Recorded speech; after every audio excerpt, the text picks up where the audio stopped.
Oke, di sini kita mencoba untuk mencari SLA, sum square A. Jadi kita fokuskan dulu ke MN ini ya, CO, TX ini kita fokuskan ke sini. Lalu di sini kita akan temukan yaitu sum square atau rata-rata dari keseluruhan ini ya, RPK 1, 2, 3, tapi dari faktor A, MN. Ya, jadi rupanya adalah sum G17 sampai I18, ya Anda bisa lihat G17 sampai I18 dibagi 6, atau bisa juga average-nya. Lalu yang kedua adalah kita fokuskan ke faktor A yang CO. CO ini ada 2 replikasinya, ada 3 sorry, dan ada 2 faktor B yang mengaruhinya, yaitu RCA dan RPA. Maka di sini kita akan gunakan sum dari G19 sampai I20 per 6. Terakhir adalah TX. TX ini kita akan fokuskan ke TX aja ya. Maka di sini kita akan gunakan semua nilai yang ada di TX ini, yaitu dari replikasi 1 sampai replikasi 3. Maka kita dapatkan di sini adalah sumnya adalah sum semua nilai dibagi dengan 6 atau average-nya. Jadi kalau di sini tadi awal adalah sebenarnya kita sudah menghitung YI-nya dikurangi dengan YI-nya itu adalah ini. Nah, kita mau mengurangkan dengan Y total. Y total ini saya sudah menghitung. Y total ini saya hitung dari keseluruhannya. Kalau Anda lihat di sini adalah saya hitung dari semua nilai yang di sini ya. Oke. Lalu berikutnya kita akan mencoba untuk mengurangan mencari variansinya, yaitu di sini adalah Y ini adalah sebenarnya dari nilai yang Y ini dikurangi dengan Y total ya, total di sini lalu saya kuadratkan. Berikutnya adalah saya mencari nilai yang kedua ya. Di sini sama juga, dari Y ini dikurangi dengan Y yang di sini ya, dikuadratkan.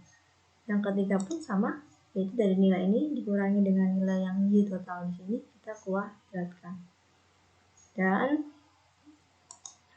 dari sini kita bisa dekomposisi ya, kita dapatkan nilai sumnya ya. Oke, untuk menghitung sum square A-nya, maka kita di sini kalikan dengan 6. 6 ini adalah tadi ya. Ingat, kita kan sedang menulis yang A ya. Yang A tadi otomatis di sini adalah kita gunakan SSA-nya, itu rumusnya tadi adalah apa? Rumusnya adalah karena ini A berarti kita gunakan BR. B-nya itu adalah 2, R-nya 3, sehingga 6 dikalikan dengan tadi yang sudah kita samakan tadi semuanya ya, jumlah dari ini ya, dari MN, CO, TX, sehingga kita dapatkan 21.427 ya. Begitu juga untuk B. Nah, untuk B ini ya, perhitungan untuk B ini kita harus fokus lagi ke yang faktor B ya. Faktor B ini lebih banyak sebenarnya, tapi kita fokuskan ke B. Otomatis kita fokus hanya ke CA, RPA ya. RCA lagi, RPA lagi. Nah, di sini Anda bisa jumlahkan semuanya ya, karena kita mau mencari rata-rata dari RCA dan rata-rata dari RPA ya. Di sini saya punya 2, YC-nya itu adalah Y dot, C dotnya adalah ini, Y-nya adalah apa ya, jadi di sini saya tolong abaikan, ini bukan Y tapi ini adalah Y bar ya, saya belum membuatnya. Di sini adalah untuk RCA-nya sendiri kita dapatkan di sini adalah, lihat, RCA yang di MM, RCA yang di CO, RCA yang di TX, semuanya kita jumlahkan lalu kita bagi ya. Dengan apa baginya? Dengan 9 kali 1, 2, 3, 4, 5, 6, 7, 8, 9. Lalu kita juga menghitung dari RPA. RPA ini juga sama, RPA yang di MN, RPA yang di CO, dan RPA yang di TX juga semuanya kita jumlahkan lalu kita bagi dengan 9. Karena ini kan 1, 2, 3, RPA yang di CO 3, 4, 5, 6, RPA yang di TX 7, 8, 9 ya. Lalu berikutnya adalah di sini totalnya ya. Jadi Y dot J dot kurangi dengan Y keseluruhan. Di sini saya gunakan rumusnya adalah sini ya. K26 dikurangi dengan C18 ini ya keseluruhan. Lalu berikutnya ini juga sama ya, L26 yang ini tadi kita kurangi dengan C18 yang ini ya, lalu kita kuadratkan ya. Oke, jadi untuk menghitung SSB nya gimana? Dari sini ya, SSB ini adalah tadi ingat kita menghitung yang B, jadi faktornya adalah A dan R. A nya tadi berapa? 3, R nya berapa? 3. Jadi di sini adalah 3 kali 3 ya, M26, yang ini tadi RCA ditambah dengan RPA tadi, nah ini kebetulan sama ya jumlahnya ya, dikalikan tadi ya 9 tadi, hasilnya adalah 86.528. Berikutnya untuk SSB ini semuanya sama ya, ini adalah pakainya ribuan ya, sorry. Jadi untuk SSAB ini kita akan gunakan di sini adalah interaksinya. Jadi interaksi ini sudah ada rumusnya di sini ya, YIJ dot. YIJ dot itu adalah artinya kita sedang memperhatikan masing-masing dari nilai yang di masing-masing row dan kolom ini ya. Jadi ini di masing-masing row kita hitung satu, lalu kita cari YI-nya ya. YI-nya itu adalah di sini adalah sum dari D4 sampai F5 di sini ya. Jumlah semuanya di sini ya. Jadi bagi 6 atau rata-rata dari I ini dari I-nya ya.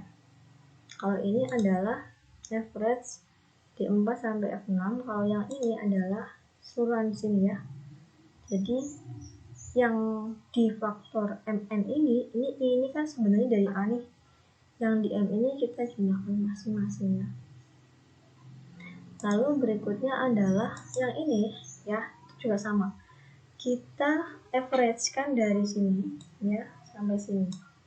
Lalu yang ini, yang ketiga ini 5, 6, 3, 4 ini kita gunakan dari sini ya, khusus yang TX ya.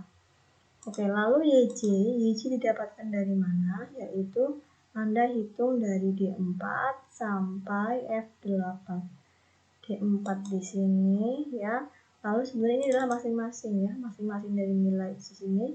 MN, ini RCA ya. Oke. Lalu berikutnya adalah kita mencoba untuk menghitungnya ini. Ini juga sama, ini dari RPA ya, untuk yang C-nya saja. Oke. Berikutnya interaksi. Interaksi ini kita hitung dari YIJ min YI triple dot min Y dot J dot double dot plus Y keseluruhan, rata-rata keseluruhan ya. Di sini adalah nilai dari A sama B. Maka di sini kita dapatkan nilainya masing-masing. Anda tinggal aja dikalikan nih, ditambah kurangkan aja ya. Tadi YIJ ini dikurangi dengan YI yang di sini, dikurangi dengan Y dot J dot ini ditambahkan dengan total di sini ya, totalnya. Oke, ini adalah nilai interaksinya. Lalu berikutnya adalah dan seterusnya sampai habis ya. Oke, lalu bagaimana dengan yang ini ya? Jadi memang kita harus teliti dalam menggunakan, terutama pada YJ. Jadi ketika Anda menggunakan RCA, Anda gunakan yang ini ya. Tapi ketika Anda menggunakan RPA, Anda gunakan YJ-nya yang ini. Ya harus masing-masing yang digunakan ya.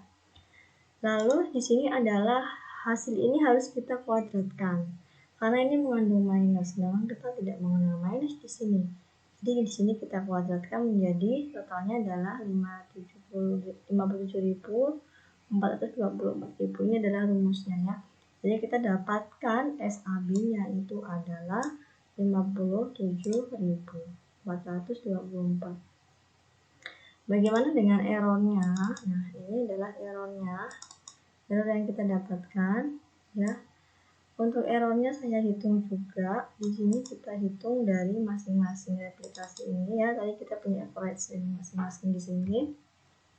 Untuk menghitung sum square error, maka kita gunakan di sini adalah total dari keseluruhan YICK. Kita kurangkan dengan masing-masing YIC di sini ya. Di sini adalah nilai ini kita gunakan di replika 1, kita gunakan untuk dikurangi dengan nilai YIC yang di sini. Ya, jadi setelah itu kita kuadratkan. Jadi hasilnya adalah ini. Total masing-masing ya. Jadi setelah itu Anda langsung bisa jumlahkan menjadi sum square error 28.724. Ya, di sini kita dapatkan sum square error. Sum square totalnya Anda tinggal jumlahkan aja semuanya dari sum square A, sum square B, sum square AB, sum square error. Lalu degree of freedom-nya di A ini adalah sama dengan 2. Di sini adalah artinya kita punya A-nya itu 3 minus 1 menjadi 2. Lalu B artinya kita punya B-nya itu 2 minus 1 menjadi 1. AB yaitu A min B dikali dengan B minus 1 ya. Lalu kita punya error ya. Sini A kali B dikalikan R minus 1. Lalu totalnya adalah 17. Untuk min square A-nya ini tadi gimana? Min square A itu adalah sebenarnya SSA dibagi dengan degree of freedom A ya. Di sini C20 artinya di sini SSA dibagi C25, di sini adalah degree of freedom A. Lalu MSB di sini adalah C21 SSB dibagi dengan degree of freedom B. Lalu MSAB interaksi yaitu degree of sum square AB dibagi dengan degree of freedom AB. Lalu di sini MSE mean square error, SSE sum square error dibagi dengan degree of freedom error. Lalu di sini kita punya F rasio A. F rasio A ini adalah C30 yaitu mean square A dibagi dengan C33 yaitu mean square error. Semuanya dibagi dengan mean square error untuk A, untuk B, dan untuk di sini interaksi AB ya. Ini ya rumusnya. Oke, untuk lebih rapi lagi Anda bisa gunakan tabel ANOVA-nya. Oke, ini adalah rumusnya, kita plotkan di sini ya. Maka akan terlihat di sini adalah masing-masing sumber variasi, degree of freedom, sum square error, mean square, dan F rasio ya. Oke ya, dari penjelasan mengenai yang tadi Excel, sekarang kita akan mencoba untuk membuat suatu keputusan. Nah, keputusan ini kita melihat dari F ya, nilai F. Jadi nilai F yang kita dapatkan dari hasil perhitungan itu pada nilai A, lalu pada nilai B, lalu dan pada nilai interaksi ya. Jadi di sini untuk nilai F itu 12 ya. Jadi melebihi dari nilai F faktor B yaitu 9,33. Dasar kita adalah kita menggunakan nilai yang tadi sudah kita cari di tabel.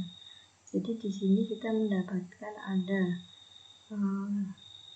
kita bisa menolak 0 itu pada saat di faktor B, dan kita menolak 0 juga di untuk AB interaksi ya, karena di sini nilai yang kita hitung itu melebihi dari nilai dari tabel ya di 0,01.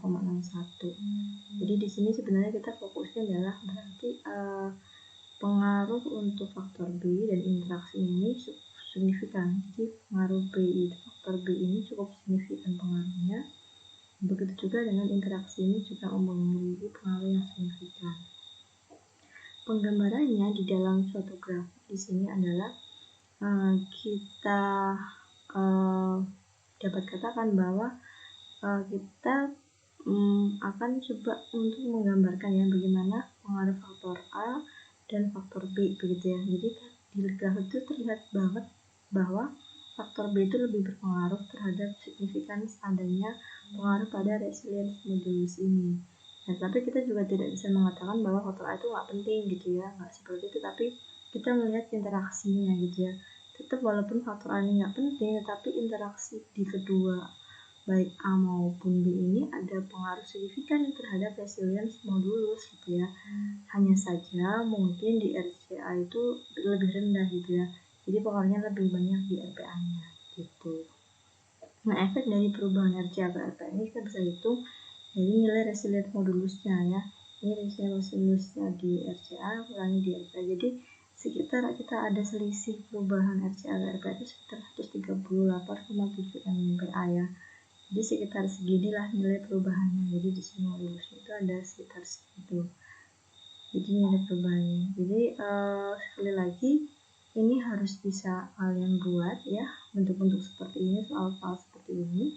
Dan juga contohnya juga replikasinya begitu ya. Juga perhitungan dengan menggunakan Excel bisa kalian lakukan seperti itu. Lalu untuk soal-soal yang berikutnya itu bisa kalian baca ya. Jadi di sini ada analisis varian dan seterusnya, bisa kalian baca. Terakhir itu kita ada yang namanya confidence interval. Ya, confidence interval ini digunakan untuk membandingkan rata-rata dari berbagai faktor yang berbeda levelnya. Nah, di sini kita untuk confidence sendiri, di sini kita memakai rumus ini ya. Jadi ini adalah rumus untuk Y1 dengan Y2 ya, rata-rata Y1 dengan Y3, rata-rata Y2 dengan Y3 ya. Nilai ini kita ambil dari rata nilai Y-nya ya, kita tuh satu-satu. Kita itu satu-satu, dan jangan lupa Anda harus pula mencari nilai dari variansinya ya. Variansi ini sebenarnya adalah mean square error atau MSE-nya yang sudah kita hitung tadi. Jadi 2394 itu kalau kita lihat di tabel itu ada di sini ya. Mean square error di sini. Jadi tadi kita punya SSE, kita bagi dengan degree of freedom, kita punya mean square error. Jadi di sini Anda bisa mencari confidence interval kira-kira antara berapa sih resilient modulus dari faktor Y1 dan Y2, Y2 dan Y3, Y2 dan Y3 gitu ya. Nilai ini itu kita dapatkan dari rata-ratanya ya. Jadi tadi sudah ada di Excel, itu nilainya kita dapatkan. Oke. Dan ini untuk akar di sini semuanya sama ya, baik untuk mencari difference atau perbedaan dari Y1 sama Y2, Y1 dan Y3, juga Y2 dan Y3. Ini contohnya ya. Karena interaksi yang sangat signifikan, maka kita dapat mengindikasikan bahwa perbedaan interval rata ini adalah pada kedua lokasi masing-masing kita nggak bisa gitu, tapi kita bisa mencari bahwa kira-kira kalau di 1 dan 2 ini interaksinya seperti apa gitu ya. Berarti ada jarak sekitar dari minus 189 sampai minus 88,4 seperti itu.